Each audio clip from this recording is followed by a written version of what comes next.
Hello, everyone, and welcome back to This Week in Enterprise Tech. I'm Hyun Park from Amalgam Insights, joined as always by Charlie Araujo. Hey, Charlie, how are you today? I am good. It is a cold and dreary afternoon in New York City, so I have my chai tea, courtesy of my wife, and ready to go. Oh, it's We have so much marvelously news. warm here in the East Bay. It's in the 60s. It definitely looks like spring. I couldn't be happier.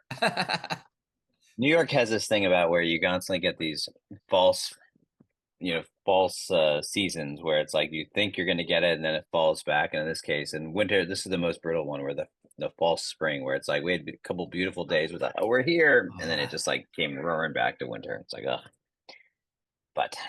That be as it may, lots of news. And of course, the big news this week for anyone anywhere in the space really is NVIDIA's GTC, which is their big giant conference, which always, as what we get with like reInvent and many of the others, are just more news than you can possibly manage. And so we have to try to sift through and pick out the ones that were most interesting. I know you covered it, looked at it pretty carefully. What were the ones that stood out to you?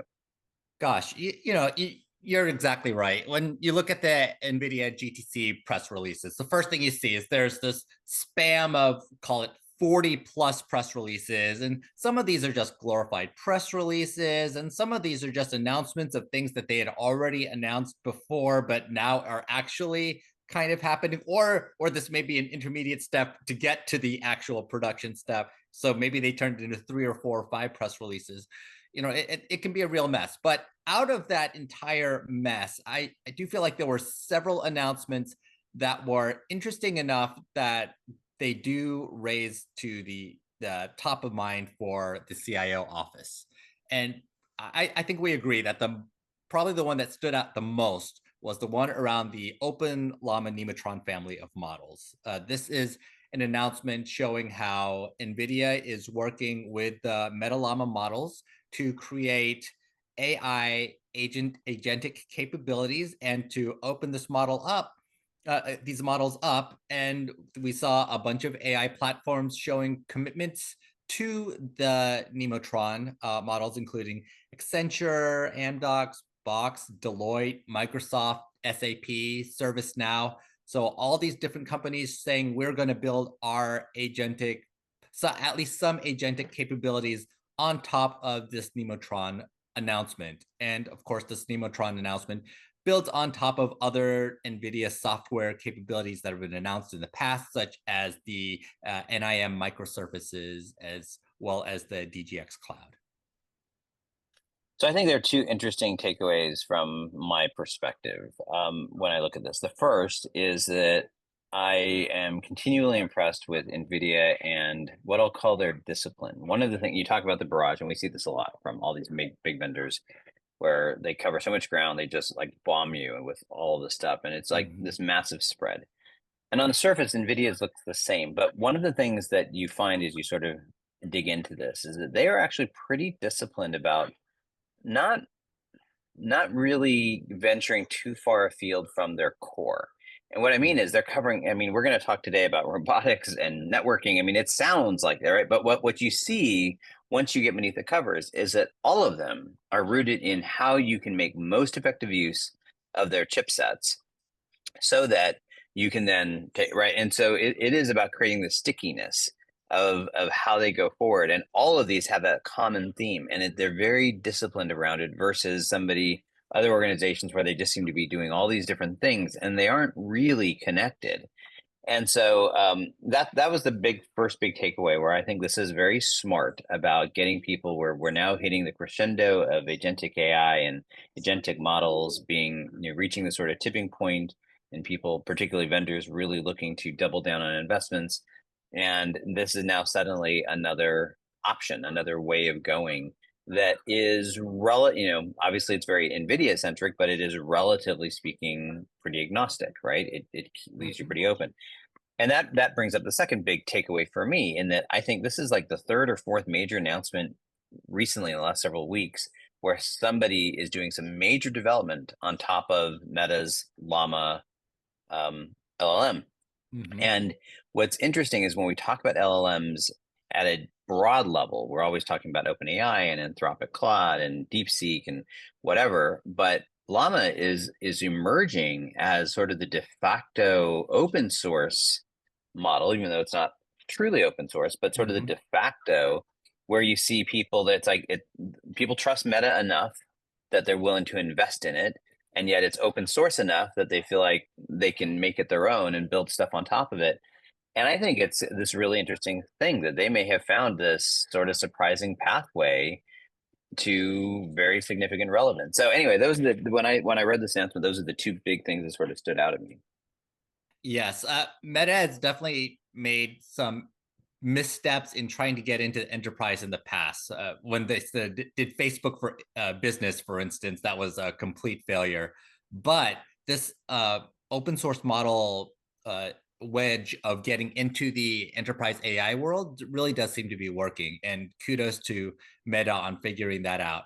Now, if only they'd figure out that they're better at open source AI than they are at this Meta thing, and perhaps name themselves more accurately, that might help. But that little nudge aside, I've got to admit, Meta's doing a great job on the AI side overall in supporting developers and handling what they do best at their root, which is providing this platform, this gigantic platform, and then letting developers go wild on it. Yeah. So it'll be interesting to see. We always see the big lineup of companies, and this one was not different in that you had Microsoft, SAP, ServiceNow, Accenture, Deloitte. Now, what is interesting about all of this is all of these pretty much have investments in other platforms, Microsoft notably having built their own. And so it does speak to the just completely open state of the industry right now, where people are it's like a craps table where you're putting bets across everything on the table, right? Just trying to cover your bets everywhere. But it is interesting to see where people go with this. Deloitte is a sub announcement, which we didn't choose to cover in detail, but they announced, I think they're calling it Zora AI, right? Their own agentic AI platform built on this. And so I think we're going to see more of this. Yeah. Yeah. So Deloitte is choosing to augment their Zora AI announcement with these NVIDIA models. And Accenture is also coming out with their own industry models based on the Llama Nemotron AI models. And I think it's interesting that these gigantic consultants are starting to get into the AI space and figure out where AI can practically support work that they honestly are trying to bill for. They are trying to figure out how to get these managed services and consulting capabilities into the business and let AI do the work while they continue to bill whatever $100 an hour for, or 200 or 300 or 500 or 1,000. It is interesting. I mean, I'm not a huge believer in AI replacing human labor for the most part, but I think there are some areas that are more ripe than others. And one of the proof points is how seriously the major consulting companies are taking this. It is very clear they see at least a potential threat on the horizon with it, and they're trying to get in front of it. So I think it is interesting. All right. So what else did you see out of NVIDIA that kind of sparked your interest? Yeah, kind of an odd one that got my attention was that they announced Spectrum X Photonics. So this is an optical networking capability to support AI for GPUs. It looks like NVIDIA is running into one of the issues that I've actually talked about in the past in a fair amount in inquiries, which is the connectivity and networking problem that exists in AI. That we have been talking so much about the scale of computing and storage that we've forgotten that data has to get from one place to the other quickly to make AI useful, and and the scale of what we're talking about simply makes it impossible to always hold all the storage or all the computing in one server. So obviously you have to connect the data between servers and between locations. And NVIDIA is working on photonics as a result. So literally using light as a networking technology to replace our traditional metal microprocessors that are just not fast enough. Silicon just is not doing the job anymore, and we are having to move to lasers. So I think that's a really cool announcement, and showing that NVIDIA is now going where, honestly, I would have thought that Cisco would have gone first.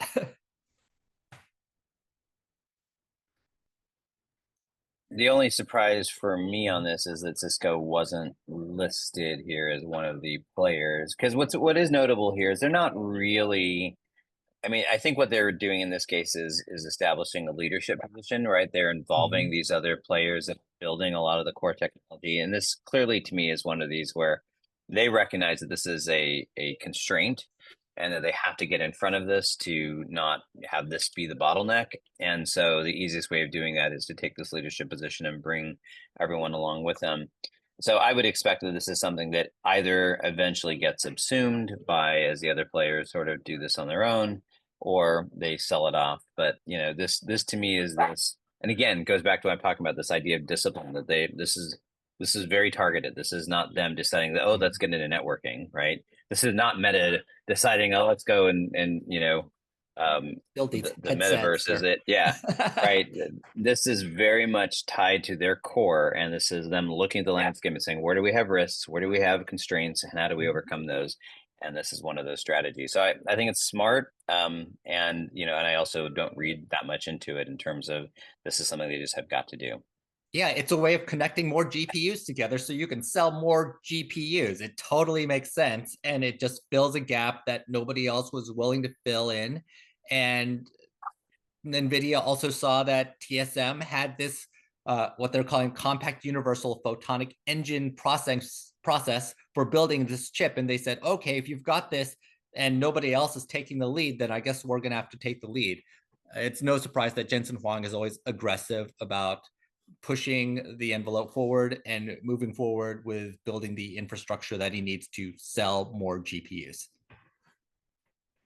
So along that same, the one that you might make the case doesn't fit this is their collaboration with Alphabet slash Google on they're calling the intersection of agentic and physical AI, i.e. robots.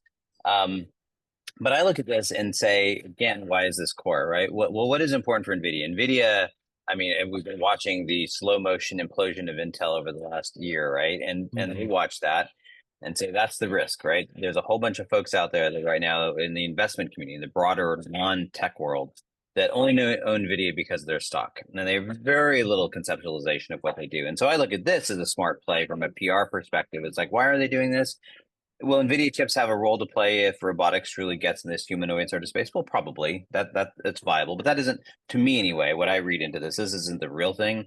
This is really about how do you get some splashy, fun tech, because nothing stirs the imagination, particularly of non-technical people, like a walking, talking robot, right? And so Mm-hmm. I think having that sort of stuff out there is just good press, and it's a smart move to kind of pull it all together. And so I'm probably underplaying this. I know there's more meat on these bones, but I'm curious what your take was.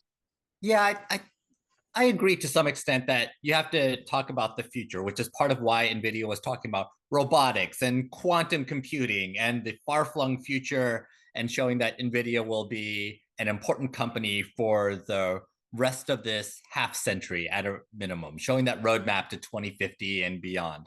But I do think there's some practical aspects here about perhaps being able to better understand the physical world and creating an engine around that. I can see potential use cases for things like autonomous driving or field service or other areas where we're still having trouble computing or calculating the rules associated with interacting with the real world. If you could create a more model-based approach to be more flexible, perhaps it would be easier for some of these drones and trains and cars to get to where they're going. I think that part is cool. But also working with Disney research is always a fun idea as well. I think both because Disney obviously is a fun company, but they're also trying to practically bring a lot of this technology into their rides and into their commercial engagements as quickly as possible. I remember reading about a decade ago about how Disney Research was working on doing synthetic touch-based technologies so that you could feel what was happening based on air that was being blown towards you. So they're always thinking about these virtual and augmented reality use cases and how people and technology interact because they are actually trying to build something out of it. So I think that is a fun practical use case for NVIDIA to be able to pull out over the next few years as Disney keeps pushing the envelope here.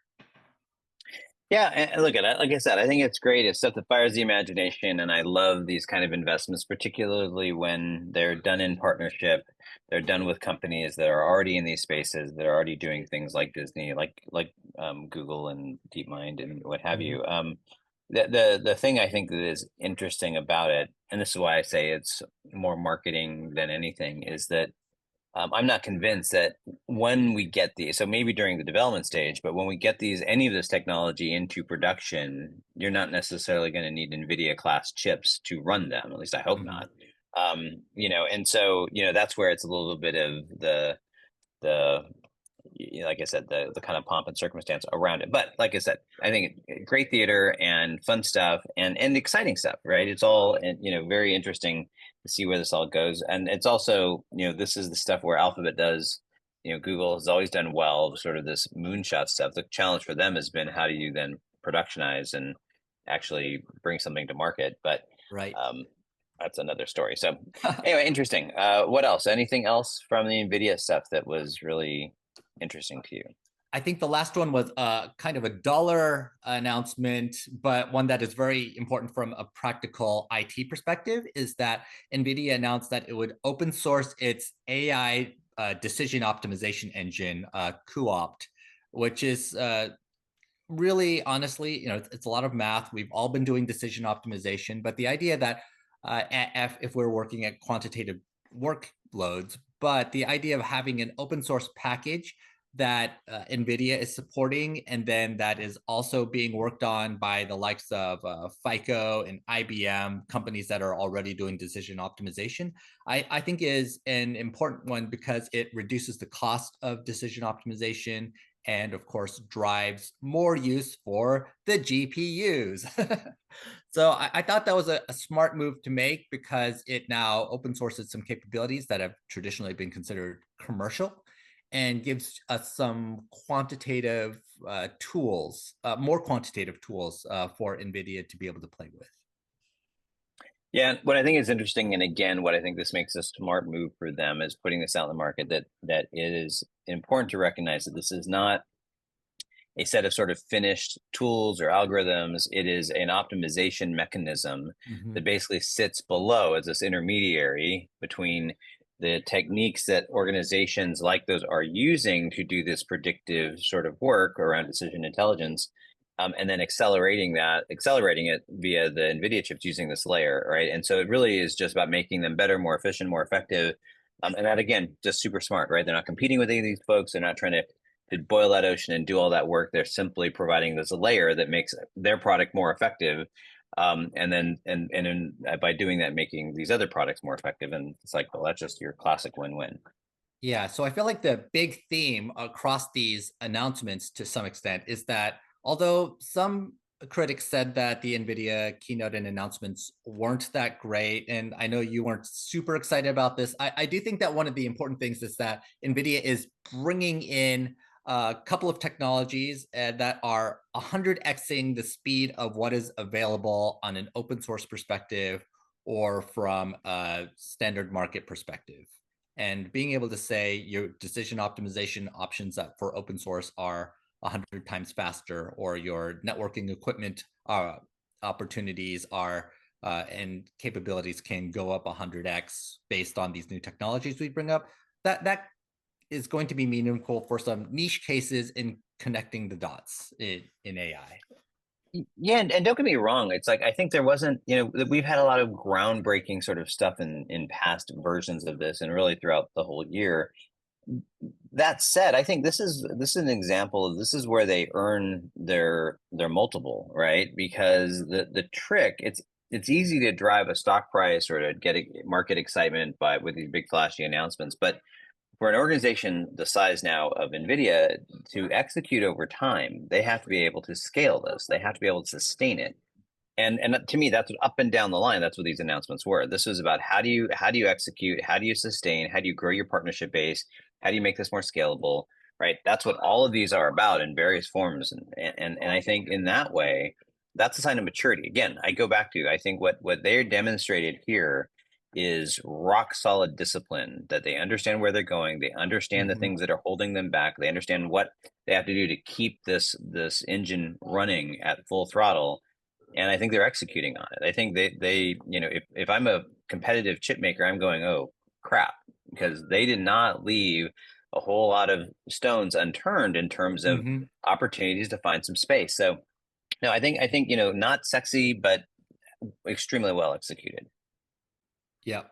Wow. So, I mean, we could go on for hours on NVIDIA, but I have heard that there are other companies that exist in the technology world that some of us have to care about. And I'm curious, what else got your attention? Well, so I don't want to spend too much time, but it is another company that I'm a huge fan of. I think they also execute very well, and that is Adobe. And so Adobe did make a couple announcements, shockingly, about agentic AI. Adobe is a very interesting company in that they play in a couple of very diverse sort of market segments. So, and they made announcements on both. So they made announcements on their, I forget what they call, the Creative Cloud side, right? The for all of that. So they introduced a set of APIs to their AI components to be able to drive that. And then they also, on their Adobe Experience Platform side, which is competing more with like on the Salesforce angle of it, a bunch of orchestration agent and a bunch of stuff. And I mean, you can go into more detail on either of these if you're interested. To me, here's the big takeaway, and we're going to talk more about this in a minute. Is I see the market, the entire agentic AI space, sort of diverging. And I see on the one side, we have the Salesforces and the ServiceNows and the folks that are building these builder platforms. And I'm fairly, maybe bearish is too strong, skeptical, right? I look at the amount of bandwidth, the amount of expertise, just the amount of raw resources that the enterprise has today, and say, do they really have the ability to use these builder platforms for anything except for the most important use cases? And so I think that's one side. And then you have the other side, which is what I'll call purpose-built agentic solutions. And this is a classic case that we didn't really talk about in detail, but Deloitte's Zora AI solutions fall in the same category. A whole bunch of folks, right, are doing this where it's like they're taking the thing that they're already known for, they're already good at, and then they're using this technology to build a bunch of agents that are purpose-built for these specific elements. And I think that's a winning combo. And I think that's what Adobe is doing. They listed a whole bunch of announcements around, or a whole bunch of different agents doing different pieces of it. And I think they're being very smart about it. So that was the big takeaway on that front. Yeah, I find Adobe in an interesting situation here for AI in that they were actually early to market on this. You know, when you look back, whatever it was, 7 or 8 years ago now, or maybe longer, on Jordan Peele imitating Obama and being able to do that lip sync live on stage with that level of imitation. But Adobe has been unable to fully make the case for why they should be the trusted generative AI vendor for creating new assets and then bringing that into the customer journey. And I feel like Adobe has made this a little more complicated than the market wants it to be.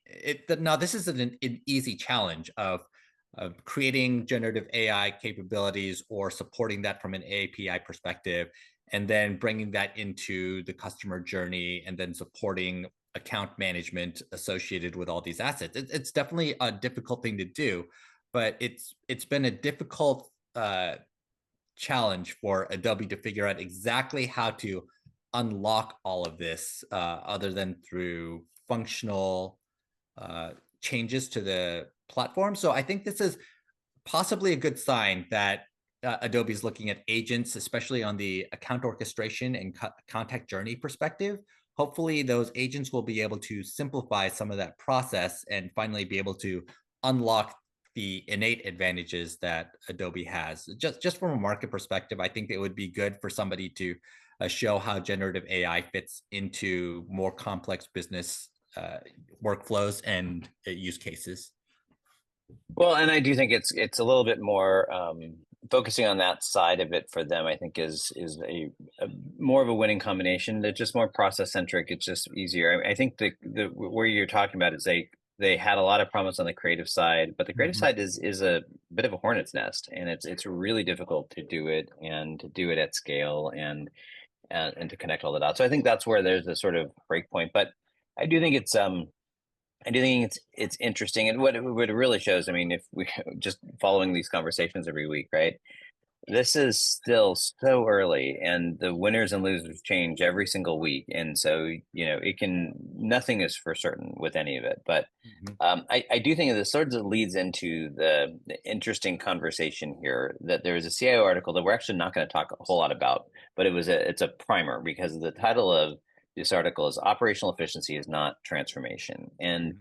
it wasn't even really talking about AI, but it was talking about the fact that there's in so many organizations all of this focus on efficiency, and that misses the opportunity to actually transform the organization if all you're doing is making something run faster instead of asking, is it running the way it should be, or is it even the right thing to run in the first place?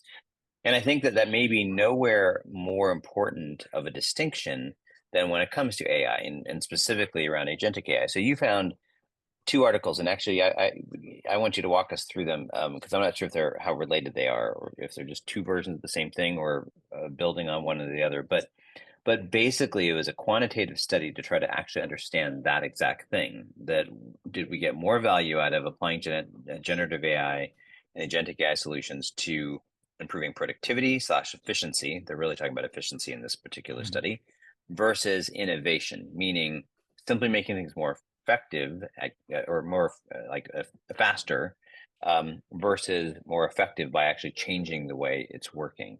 And it was really interesting. And so maybe you can cue these up and we'll chat about what that might mean. Yes. So just to quickly finish up the last article. So that CIO article by Michael Bertha, I think it pointed out a really important point that efficiency is not transformation. In fact, I do a lot of work on ROI case studies, and I can practically tell just by the number in the ROI percentage whether it is an efficiency play or a transformation play. Frankly, the numbers are very simple. If it's 50 to 100%, you are typically talking about some sort of operational productivity gain, which is just enough to get over your cost of capital or your return on capital. And while once you start getting to 300, 400, 500%, you have transformed the way that you are doing your process. And sometimes these transformations are silly things like you used to fly half of your company out to a retreat and now you're doing video-based training. That's a no-brainer in today's world. But nonetheless, you're going to get 1,000% ROI if you put in that process change. It's going to be something like that where you fundamentally changed a physical to a digital process and made some sort of difference in your company. So based on that, I think there's a lot that we can. There's some alignment to what we're doing in the AI world. And one of the studies that I've read recently that really got my attention is Ethan Mollick, professor that we have quoted a number of times on the show already, has come out with his research along with a bunch of teammates from Harvard, Procter and Gamble, looking at the work that people did along with AI, and found that basically an individual using AI and having figured out how to use it basically does work that is closer to the level, more close to the level of what a team is able to do, working in conjunction, working productively, working collaboratively. But a team using AI has even greater benefits as they're able to push back both against their own teammates as well as get the assumptions that AI provides to make sure they're not overlooking any standard issues or any sort of compliance or governance challenges that are typically taken for granted. Having AI as this additional level of both oversight and conversation in getting work done ended up being significantly more productive. And this held both for, call it, average production teams and individuals, as well as higher level working productivity workers and teams. But what I think is one of the, so I think there are two dimensions to this, right? Whereas there's team level, but then there was also the type of focus, right? Where was Yes. this being applied? And one of the things I thought was interesting is this idea that basically you get a lot more value through innovation versus a focus on efficiency or productivity. And I thought that was actually quite interesting in terms of looking at sort of the both of those dimensions. And I personally, from being a self-proclaimed power user of generative AI, see that on both fronts, right? I use, it's funny, until I read this article, I didn't really process it, but I use Gen AI a lot of times to replicate or to take the place of having a team. I'm moving too fast. I don't have time to assemble a team and have a big workshop around something, but I need that sort of brainstorming function where I'm kicking ideas around and doing it. And I actually use Gen AI to do that, to give me an outside perspective that I can't generate on my own. And so when I read that, it's like, oh yeah, that's exactly what's happening. That's why it's making, these thought processes more solid. But then the flip side of it is then, so that is how you apply AI. And then the second part of the question, or maybe it's the first part, is what are you applying it on? Are you Mhm. applying it to simply trying to take something like you started with, right, that is running and try to make it more efficient in some way? Or are you using AI to actually transform that, to completely look at it from a whole different perspective? And so unsurprisingly, because I I spent most of the last decade talking about digital transformation, and that has been basically my story. It's like digital transformation is not simply making something more efficient. It's about using the innovations in technology to completely transform the way you are working, to completely transform how you're doing things. So to me, this is a no-brainer. But I have some caveats to it, and so I want to dig in a second. But I mean, I did. How did you see those two different pieces sort of playing off one another? Yeah, I thought it was really interesting that uh, as these professionals were trying to figure out how to be more productive, that one angle that is important about the study is that everybody who was involved was already an expert in one core area. We were either talking about commercial experts or technical research experts who were involved in using AI. So they already had an elite skill that they were trying to optimize. And sometimes when we know that when we're trying to get things done in the workplace, we have to work at a cross-departmental level and take a lot of things into account. But the truth is, some of the things we're looking at only require an average level of knowledge, whereas some require an elite level of knowledge. And being able to know the difference is also important because honestly, AI is very useful. GPT-4 or Claude, 3.7. These are great models that can provide really great answers, but you have to be able to contextualize when they're giving you accurate information, when they are contextually right or wrong, when they may have overlooked something that can't be taken for granted. You still have to provide a little bit of guidance and understanding. And if you are an expert, that is trivial to fill in the gaps. Whereas if you are not expert, I think you can easily fall into traps with AI. So that expertise, I think, was an important piece of the puzzle in this study. Yeah, I do think. I mean, and I think it's exactly why we saw that. Having the team and the AI together was the most potent combination because you Mhm. got all that different perspective. The closing paragraph of this study that you're referring to, I think is actually salient for two reasons. So I'm actually going to just read it really quick. It says the most exciting implication may be that AI doesn't just automate existing tasks; it changes how we think about work itself. The future of work isn't just about individuals adapting to AI. It's about organizations reimagining the fundamental nature of teamwork and management structures themselves.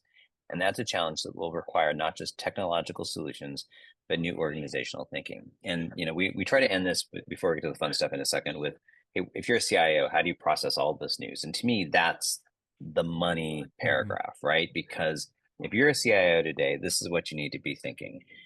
And you need to be looking at this from all these perspectives. And there's so much to unpack. I mean, we could probably talk an hour on that one paragraph Mhm. because if I break that apart, that speaks to a whole bunch of things, some of which you just alluded to, right? One is your subject matter experts within your organization, the people that know your business the most, the best, are absolutely vital to this process, right? This is not about replacing particularly those that have that institutional tribal knowledge, right? It is about augmenting them and leveraging them because they're that key linchpin around all of this.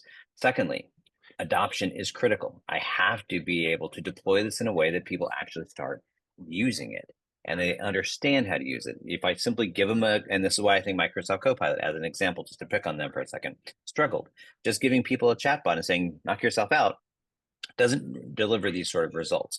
Third, you have to be addressing this organizationally, not just individually. So they're talking about the team, but it's also about how you weave this into organizational dynamics in a way that isn't just about trying to mandate use, about how do you integrate it into the workflows themselves. And this goes back to that whole thinking. And I'm going to add one last piece to this. And this is where I don't want to say take umbrage, but I think I don't find these to be mutually exclusive, going back to the question of productivity versus innovation. One of the things that I would tell people when I was focusing on digital transformation all the time is that transformation needs to be the objective and the key, but you can't start there. You have to start by having the building blocks because nobody wants to talk about transformation, how you're going to change everything if, and this is what I would say back then, if you can't deliver a laptop to that new employee in less than 2 weeks, right? If your systems are so broken, if you're so inefficient that you can't even function effectively, then you haven't earned the right to talk about how we're going to change everything. And so when we think about how you apply AI here, I think you have both of that as well, right? The starting point often is to apply AI around these productivity gains to demonstrate it helps drive cultural adoption, helps demonstrate the value, helps get people used to thinking about this, and it then earns you the right to this next conversation. I think the big distinction here is you just can't stop at that first one. You can't say that's enough. It has to be part of a longer plan of where you go. And I think that's like I said, I could go forever just on this one paragraph. Yes. And I'm sure you do this in your day-to-day work at Symphony AI. A little plug there. But but seriously, I think it's really important to understand the difference between productivity and innovation here. And I will give another quick plug that I think that this study builds thematically on a prior study done by a couple guys who I've followed pretty closely throughout the years, Bill Schmarzo and Mark Staus. They worked on a study to quantify the economic impact of generative AI back in September of this last year, which we now know is an eternity in AI terms. But they actually found a very similar point that when you're using generative AI from an economic perspective, it's really important to look at innovation versus productivity if you're actually trying to get that ROI that we all want from our technical investments. They saw a 3x improvement in outcomes when the project was innovation based. Okay, well, with that, we're going to end. We always try to end on something bizarre or light or funny, and we have two this time, I guess. One, because we always, or lately anyway, are talking about Elon Musk or Doge or all the craziness there. And we got, of course, another one, this time the White House dictating that all IT procurement is supposed to flow through the GSA. And more than anything, I think what made this sort of funny is like IT procurement rising up to the executive order level. It's like, okay, I think it's a little silly. I mean, I get it on some level, but I just found that I'm not sure this is where the focus really should be. But I'm curious what your take. You're being the politics of it. What's your take on this? Yeah, so I'm pretty clear on my politics and political stances, but I find it amusing that IT procurement has finally made it to the CIO level of announcements. I've never seen any other CEO at any large public company spend actual time talking about their IT procurement strategy for centralizing through a specific office of management and budget within 30 days of this order. Like that's not something that you ever hear in an earnings announcement. I actually don't mind, in theory, the idea of centralizing IT procurement into one area. That is an area where you can become more effective and more efficient.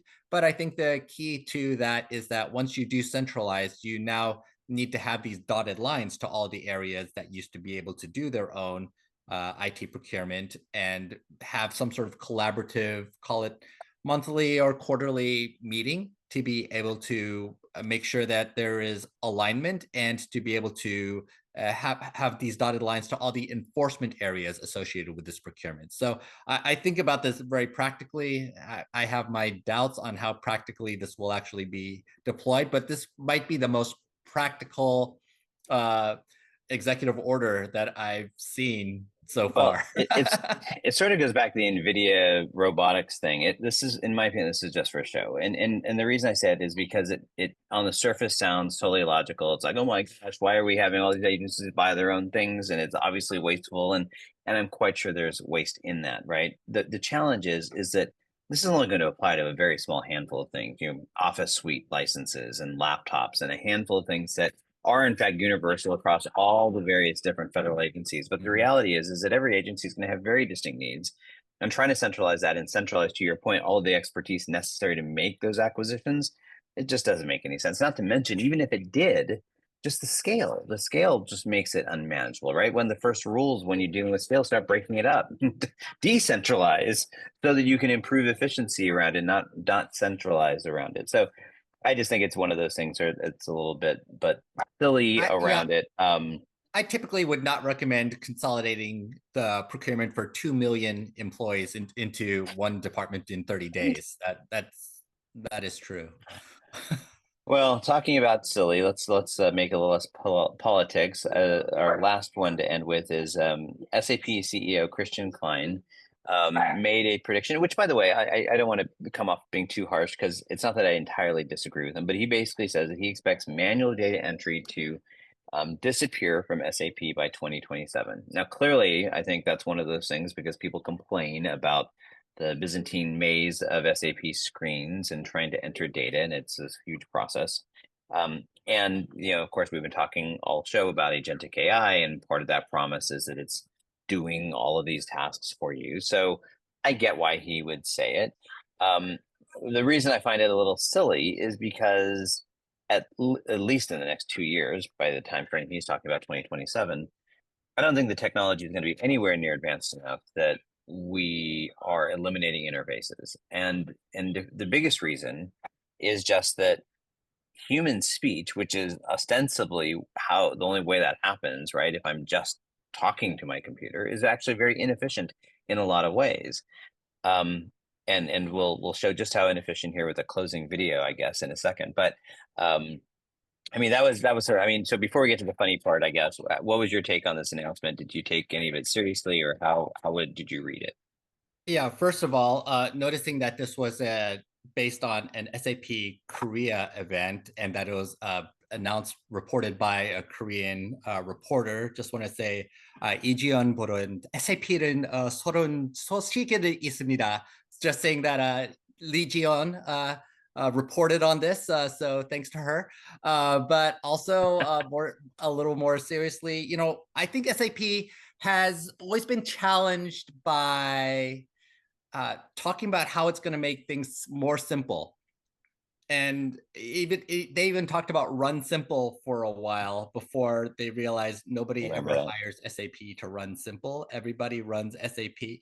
Everybody hires SAP because they have really complicated, complex, customized work environments that only SAP can handle. And that's what SAP actually does a great job of. And so I think this is going to be a challenge for them. I mean, we're talking about SAP where they can't even get rid of their support for extremely old legacy versions of SAP because too many customers want to keep their R3. They want to keep their on-prem capabilities. They don't want to move to S4HANA, which is over a decade old at this point. So that's the reality of being an SAP customer and trying to support the largest businesses in the world. Yeah, and I do think that is part of it, right? Is that we've all been around long enough to know that nothing happens that quickly, particularly if the letters SAP are involved. And in fairness, though, I mean, in fairness, he was talking specifically in the context of their announcement or the release of Business Data Cloud, and apparently getting wild levels of interest from their customers around it. And the premise here is that business data coming through these different form factors, i.e. machine generated data or data coming from other systems, it would then populate it. The challenge is that's not anywhere near enough to eliminate the need for manual updating unless you somehow eliminate that entire interface and have it with some other form. And that's sort of where I was going to. So the funny video to end with is that to prove my point that language or speech-based data entry is a very inefficient way of functioning. There's a video that went around about a month ago about two AI agents. It was a demo, in full disclosure, it was a demo, but basically it was an AI agent doing scheduling, talking to an AI agent that was running from like a hotel service. And once they realized they were both the agents, they dropped into something called, what is it called? Gibberlink, I think, or something like that. Yeah, and it's basically a specific sort of for these sort of voice communications that AI agents can use to communicate, because talking is too slow. So why would we do that? Mhm. And so I just, it was a sort of funny video. So maybe we can tack it on, or we'll have the link anyway. But Yes, it was we'll just, leave the link. I look And at all of this. yeah, and I think it's a fascinating idea of pushing the API into audio form and avoiding code, which I think will actually be something that happens more often in the agentic world. Agentic AI is not limited to using an API. It can obviously type or talk or create pictures or encode information in all sorts of other ways that are not necessarily human in nature. So for instance, we create these quick codes mobile on the mobile app basis, and there's no reason that computers can't build these gigantic, I'll call it 1024 by 1024 quick codes to each other to communicate visually. Like there's all sorts of things they can do that we are never going to be able to understand at a fluent Well, level. well, what makes this funny to me, like I said, was pointing out that human speech is a very inefficient way of communicating in many ways. And so if we're going to eliminate screens, there's going to have to be another way of doing that. But it was also funny because this sent shivers through the internet with people looking at this like, oh, the machines are talking to themselves in language we don't understand. The part that got missed in that is they didn't make it up. It was actually, we should actually cover it at some point, because Gibberlink was designed specifically for this this idea when two agents are talking and they're talking in a non-API type base, to your point, where they're now using this sort of audio signaling as a way to rapidly communicate. And what is really interesting about that is it effectively allows you to create an API without the technical layer, right? If the systems know how to interact with humans, then the systems can interact as humans using this Gibberlink as a universal translator, sort of, right? And it's kind of an interesting concept that could change, because it is one of the challenges, particularly when we're talking about like consumer-based apps, which is what the demo is showing, where having an API to every known system out there is not practical. This gives you another alternative. But if you saw the movie Her, it sort of, it had echoes of that, and you're like, ah. Yeah, but I also feel like being old enough, I also heard it felt like seeing my 14.4K modem again, and you're hearing that bing bong bing bong gee, when it does the handshake to connect you to your service. And Yeah. it's like, oh yeah, great, we're going back to that, except way faster now. Exactly. So, well, lots of fun stuff. Never a dull moment in the world of enterprise tech. Absolutely. And it's funny, when Charlie and I were planning this week's episode, we had to throw out half the stuff that we were looking at this week because there's just so much happening. We had to consolidate and tighten this up to only the stuff that truly matters at a really high bar. So thank you so much to everybody for joining us again this week in Enterprise Tech. If you enjoyed this, please like, subscribe, comment, and let us know what you think we should be looking at for next week. Thanks a lot to everybody, and see you next week.